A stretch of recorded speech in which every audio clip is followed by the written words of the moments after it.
अस्सलाम वालेकुम फ्रेंड्स, कैसे हैं आप सब? उम्मीद करता हूँ खैरियत से होंगे। आईटी वर्ल्ड की जानिब से एक और वीडियो के साथ आपकी खिदमत में हाज़िर हूँ फ्रेंड्स। आज की वीडियो में हम बात करेंगे एरियन इंचार्ज जो होता है वो अपने कैचअप का टारगेट कैसे निकालेगा। ठीक है जी? अपने 3 दिनों के 2A से अपने कैचअप का टारगेट कैसे निकालेगा, इसी पे बात करेंगे। उम्मीद करता हूँ सारी पॉइंट्स आपके क्लियर हो जाएँगे। पुराने जो एरियन इंचार्ज हैं उनको तो पता होता है, ज़्यादातर नए आते हैं तो वो कन्फ्यूज़ होते हैं।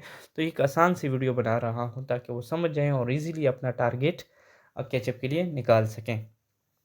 ठीक है जी। तो वीडियो स्टार्ट करते हैं। वीडियो स्टार्ट करने से पहले एक रिक्वेस्ट है, काइंडली वीडियो को लाइक किया करें, शेयर किया करें। ज़्यादा से ज़्यादा शेयर करें ताकि ज़्यादा से ज़्यादा लोग इससे फ़ायदा उठा सकें।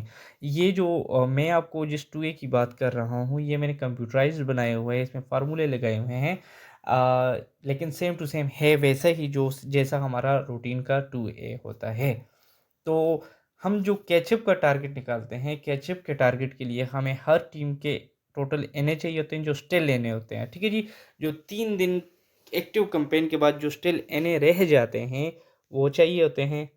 रिकॉर्डेड जो सॉरी रिफ्यूज़ल जो रह जाते हैं 3 दिनों के, वो चाहिए होते हैं। लेकिन इसमें एक बात मैं आपके लिए क्लियर करता चलूँ कि इस तरह होता है कि एक टीम डे 1 का बच्चा डे 2 पे कवर कर लेती है। ठीक है जी? तो वो बच्चा उसने तो कवर कर लिया, लेकिन याद रखें वो बच्चा आपके कैचअप का टारगेट फिर भी रहेगा, क्योंकि जब तक आपने डीपीसीआर को कैचअप डे में वो कवरेज में नहीं सबमिट किया, नहीं शो किया, तो वो स्टिल आपका टारगेट रहेगा। इस तरह होता है कि ज़्यादातर दोस्त गलती से डे फर्स्ट का बच्चा डे सेकंड पे कवर हो जाए तो वो उसी दिन 2A में भेज देते हैं। ये गलत तरीक़ाकार है, ये गलत प्रैक्टिस है, इस तरह नहीं होता, इस तरह आपके डेटे में डिफ़रेंस आ जाएगा। जो सेम डे में जो बच्चा कवर हो गया, इसके बाद वो जो बच्चे रह गए वो चाहे दूसरे दिन में कवर हों, तीसरे दिन में कवर हों। याद रखें वो डीपीसीआर के डेटे के मुताबिक और आपके डेटे के मुताबिक वो स्टिल एनए या स्टिल रिफ्यूज़ल हैं। कैचअप के दिन आप उसको वैक्सीनेटेड में शो करके अपनी कवरेज शो कर सकते हैं। लेकिन याद रखें कि कैचअप से पहले वो बच्चा कवर का हो भी जाए तो आपके पास वो कवर नहीं हुआ। वो आपके केचप का टारगेट है। ठीक है जी? तो स्टार्ट करते हैं। आपने सबसे पहले क्या करना है? देखिए जी, सबसे पहले आपने एक टीम के 3 दिनों के जो रिकॉर्डेड एनए हैं, वो जमा करने हैं। कैसे? देखिए डे फर्स्ट में इसके पास रिकॉर्डेड एनए कितने थे? 7 थे। डे सेकंड पे मैं आया, कितने हैं? 7 हैं। 7 और 7 14। ठीक है? डे थर्ड पे मैं आया,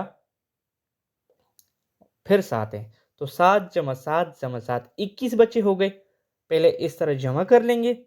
21 के बाद अब इनकी कवरेज जमा करेंगे कि 3 दिनों में इन्होंने इन्हें कवर कितने किए हैं। तो डे फर्स्ट पे 3, डे सेकंड पे भी 3, ठीक है? और डे थर्ड पे भी 3, मतलब 3 जमा 3 जमा 3 9। तो हमारे पास 21 बचे थे। ठीक है जी? टोटल रिकॉर्डेड एनए जो थे 3 दिनों के वो 21 थे। 21 में से जब हम 9 निकालेंगे तो हमारे पास क्या बच जाएगा जी? 12 बच्चे। 12 और 8 20 और 1 21। तो टोटल एनए आपने जमा किए, फिर एनए जितने कवर हुए हैं उतने में से जो टोटल में से जो रिकॉर्ड हुए थे उसमें से वो माइनस कर देने हैं तो आपका टारगेट बन जाएगा। तो ये कितने बने हैं जी? 13। अगर हम अब सॉरी 12। तो अगर हम केचअप शीट में आएँ, ये देखें जी टीम 1 के एनए कितने हैं? 12। मैंने तो फ़ॉर्मूले लगाए हुए हैं तो ये सारी कैलकुलेशन मुझे बताता है। तो इसी तरह आपने ये जो एनए जो काउंट करने हैं स्टिल एनए, वो इस तरह रिकॉर्ड करने हैं। यहाँ पे लिख देने हैं कि आज हमारे केचअप का टारगेट इतना है इस टीम का। ये हम टीम वाइज़ कर रहे हैं, टीम 1 का कर रहे हैं, ठीक है? इसी तरह 3 दिनों के आपने रिफ्यूज़ल जो रिकॉर्डेड हैं वो जमा करने हैं। 2 जमा 2 4, ठीक है? और डे थर्ड पे 2 6, ठीक है जी? अब 6 इसने 3 दिनों में रिकॉर्ड किए थे, लेकिन 3 दिनों में कवर कितने किए हैं? तो 0 0 0।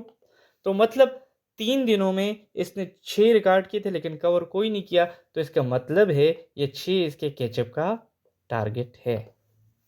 तो ये हमने एक टीम का किया है, ठीक है?